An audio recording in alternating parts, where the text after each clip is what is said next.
Damon forced himself to stop staring at the bathroom door and called room service. He realized that he had no idea what Talia liked to eat, so he decided to get everything from the menu. In his opinion, the hotel didn't offer enough options. After placing a massive order for food, Damon made another phone call. This seemed important. "Hi, Steph." Damon greeted Stephanie when she picked up the call. "It's good that you remembered me," Stephanie said irritably. "Did something happen?" "Casey is coming. Where are you?" "We are on the way home," Damon responded. He didn't care about Casey. "When will you reach here?" "Not sure. Something came up. That's why I'm calling." Stephanie felt struck with concern. "Are you kids okay?" Damon smiled a little. Stephanie always treated them like kids. "We are fine, but we are bringing someone with us. I want you to prepare a room for her." "All right." Stephanie didn't think much about it. "I'm not sure if we have free rooms in the common building because that's Maya's jurisdiction. But I can ensure that one of the single Omegas take her in until we figure out something permanent." The possibility of Talia being with some random person and away from Damon seemed out of the question. "No, she will stay in the pack house in my old bedroom." Stephanie paused. The third floor belonged to the Alpha and his family. Did Damon finally find a woman he felt willing to marry? "Are you bringing Marcy with you?" Damon nearly choked on his saliva. "What? No." Stephanie felt confused. Did he have time to pick up another woman? "If not Marcy, then—" "I just don't want to, Steph," Damon snapped. "If you say so," Stephanie said suspiciously. Since Damon became Alpha, they took in many members who lived as rogues or came from other packs, and no one got to stay in the pack house.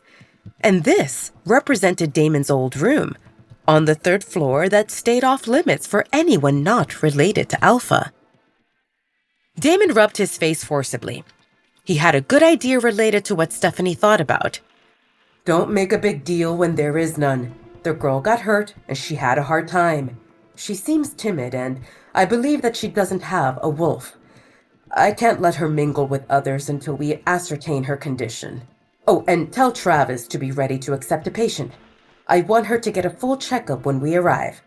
"I will," Stephanie agreed. She didn't want to probe into this further. She saw Damon as her child, but she couldn't ignore the fact that he represented her Alpha, and she shouldn't question him. Anyway, there were other things for her to deal with. "Can you give me an estimate on when you will reach here?" "Probably tomorrow morning." Stephanie groaned in frustration. That's when Casey would come, and Stephanie really didn't want to deal with her.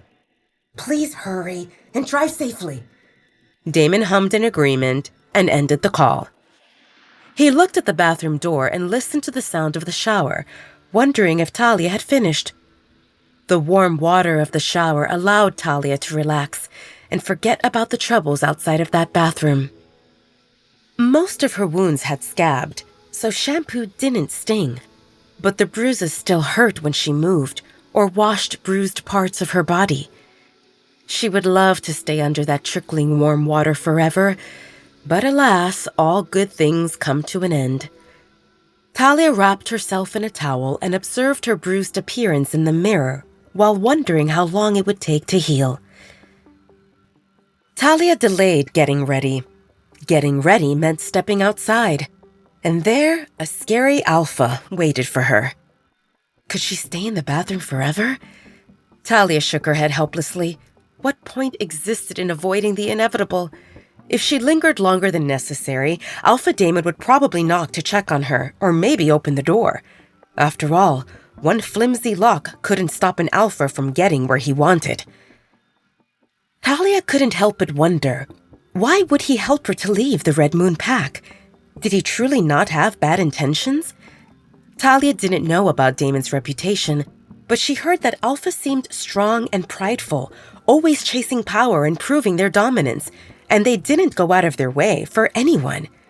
Damon seemed different, confusing. Talia froze when she realized that she didn't have clean clothes. She would put on the ones she wore previously, but they had dried bloodstains and definitely didn't seem like something she should put back on.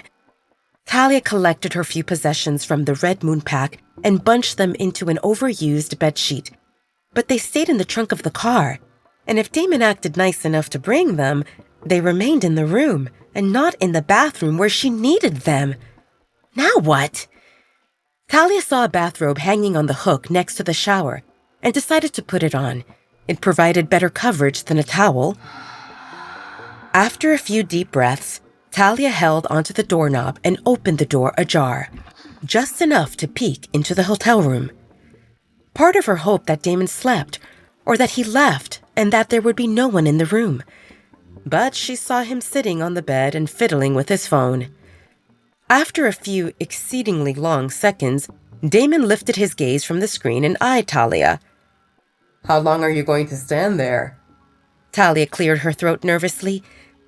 Did you bring my things from the car? He didn't. When they got into the hotel, Damon carried Talia and Caden brought only Damon's suitcase. What do you need? Clothes? Damon waved at Talia to come into the room. First, I want to check your injuries. He cocked an eyebrow when he saw that she didn't move, half hidden behind the bathroom door. Please, come on. I won't hurt you. Gingerly, Talia moved, and she saw Damon patting the bed, indicating for her to sit. She sat on the edge as far as possible from Damon and clutched the edges of the bathrobe, holding it tightly closed. Damon shook his head helplessly. Why did the only girl he really wanted to help reject him? Well, maybe not rejecting him, but she didn't look thrilled to be alone with him either. Damon moved closer to Talia and extended his hand, palm up. Your hand. Talia put her hand into his, and he took a moment to adjust to the connection before inspecting it. It represented the hand he helped earlier that morning. The bruise looked significantly smaller, and the cut closed with the light pink color without a scab. Damon ran his finger over the pink line that used to be a scab. He enjoyed the connection, and based on her stiff expression, he knew that she didn't feel it. A pity. Damon wondered if Talia could sense their bond. A little bit? There should exist at least an attraction, right? Every woman he met felt attracted to him, either because of his looks, power, or position. It seemed natural for she-wolves. The fact that Talia didn't show any signs she felt smitten bothered him more than he wanted to admit. Damon shook those thoughts away. It seemed better like this. The fewer people knew that Talia represented his mate, the safer she would be. He understood that Talia suffered in the Red Moon pack, and her timid personality told him that she wouldn't fight for herself. She didn't seem like a fighter, and he didn't expect her to be. However, if the word spread that she represented his mate, his enemies would target her, and she would become his weakness. If he slipped and failed to protect her, he would never forgive himself. Damon decided to keep Talia close and make sure she had whatever she needed. He would be her protector and provide for her, and that would be enough. Maybe. Wait, that's not the end. You've just had a free taste. Now get the full story on the Pocket FM app, link in description.